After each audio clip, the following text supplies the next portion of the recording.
मुंबईवरून घरात पहिल्यांदा प्रवेश करता करताच आमच्या घरच्या होम मिनिस्टर दरवाज्यात होत्या, म्हणजे माझी सासूबाई. लय भारी वाटत होतं गावाला. एक वेगळाच उत्साह होता गणपती बाप्पाचा. सगळा पसारा मुंबईवरून आणलेला पडलेला इथं.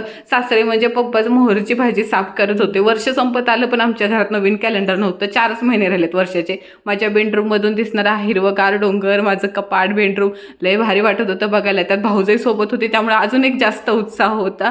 मुंबईवरून आणलेले बटर, बिस्किटं, शेव, परत कडधान्य, साबण, सगळं काही सामान व्यवस्थित लावलं, म्हणजे ठेवलं. लावायचं नंतर बघू. आता हिरवा पावटा आणि अजून डार्को, हे हिरवीगार गावची ताजी ताजी भाजी कालवण बनवलं. आणि आईनं सगळं मी सामान जाताना लावून गेलेली बरण्या सगळ्या काटलेल्या. पोरांची इकडं वेगळीच मज्जा चालू झालेली होती. एकदम गरमागरम चहाची तलाप झालेली. तेवढ्यात आली आमची माली आहे.